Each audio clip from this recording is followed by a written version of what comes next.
Olá, meu nome é Bruna Scarlatti e hoje eu venho apresentar um exercício da disciplina de Fenômenos de Transporte do Programa de Pós-Graduação em Engenharia Química da Universidade Federal do Paraná, ministrado pela professora doutora Regina Maria Matos Jorge. Bom, o enunciado do exercício diz o seguinte: uma esfera de aço inoxidável de 2 centímetros de diâmetro é aquecida uniformemente até T igual a 800 graus Celsius. Ela será temperada mergulhando-se de repente em um banho de óleo a temperatura infinita de 50 graus Celsius. Se a têmpera ocorre quando a esfera atinge 100 graus Celsius e o coeficiente de transferência de calor entre o óleo e a esfera for 300 watt metro quadrado graus Celsius, perde-se. Então, as propriedades da esfera de aço são: o ρ é 7.865 kg por metro cúbico, o Cp 0,4 kJ por quilograma vezes graus Celsius e o K 61 watt metro vezes graus Celsius. Então, antes da gente desenvolver os balanços necessários para a resolução desse exercício, vamos fazer algumas considerações a fim de facilitar o nosso desenvolvimento, certo? Então, bom, a primeira condição é que o problema ele ocorre em regime transiente. Então, há variação da temperatura com o tempo. Nós não chegamos a atingir a temperatura de estado estacionário. 2. As propriedades físicas são constantes, ou seja, ρ, Cp e K não variam com a variação da temperatura. Então, essas propriedades aqui elas são consideradas propriedades constantes. E a troca de calor ocorre unidirecionalmente na direção radial, ou seja, a troca de calor ocorre apenas na direção do raio. Bom, então, a letra A, ele pede o tempo que a esfera deve ser conservada no óleo, ou seja, o tempo de têmpera, ou o tempo em que a esfera vai atingir 100 graus Celsius, certo? Então, para isso, primeiramente devemos calcular o número de Biot, a fim de determinar se o nosso problema é um problema de parâmetros distribuídos ou de parâmetros concentrados.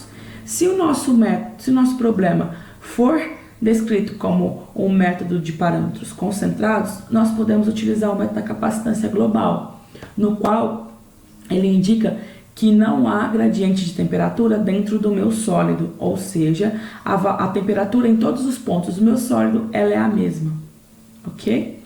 Então, para calcular o número de Biot, a gente utiliza a equação 1, no qual Biot é igual ao coeficiente convectivo H vezes o comprimento característico dividido por K. O comprimento característico ele é função da geometria do meu sólido, que ele é dado pela razão entre o volume e a área. Por isso que ele é função da geometria do meu sólido, porque o volume e a área para cada sólido ele é distinto. Para esferas, o LC pode ser calculado como a razão entre o raio sobre 3, certo? Calculando o LC, então, nós temos uma esfera de diâmetro de 2 centímetros, vamos converter para metros e dividir por 2, então a gente tem o raio igual a 0,01 dividido por 3, no qual a gente encontra um LC igual a 0,0033 metros. Substituindo os valores do enunciado e LC calculado, nós podemos calcular o número de Biot, que nesse caso é 300 vezes 0,033 dividido por 61, que é igual a 0,0163, que é menor que 0,1. Então, esse problema é um problema de parâmetros concentrados e nós podemos utilizar o método da capacitância global. Bom, o balanço de energia para esse sistema ou para qualquer outro sistema é dado por a taxa de energia que entra menos a taxa de energia que sai, mais a taxa de energia gerada menos a consumida é igual à energia acumulada no meu sistema. Para esse problema não temos entrada de energia, nem geração e nem consumo. Então, menos a energia que sai é igual à energia acumulada no meu sistema. A energia está saindo por troca convectiva, porque a gente tem a troca de calor entre o óleo e a esfera, certo? Então, nós escrevemos a energia que sai na forma de troca de calor convectiva.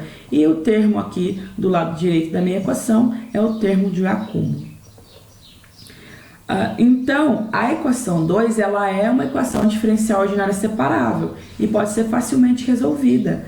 E considerando t infinito igual a constante, nós obtemos aqui a equação 3, no qual vamos integrar dt sobre t menos t infinito de ti até t, e que é igual a menos HA sobre ρ VCP, a integral de 0 a t dt. Então, resolvendo essa integral, nós conseguimos chegar na equação 4 aqui, certo? Que é ln de t menos t infinito sobre ti menos t infinito é igual a menos HA sobre ρ VCP vezes t.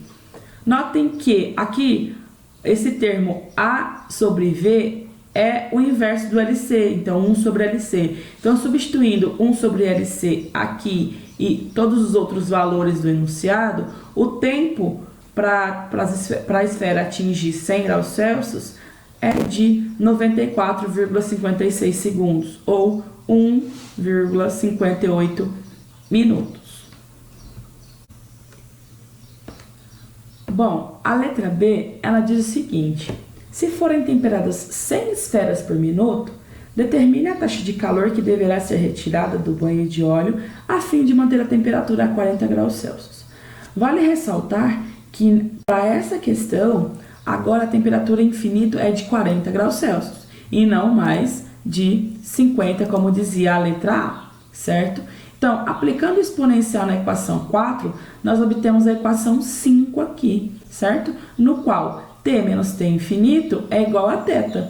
E ti menos t infinito é igual a θi, certo?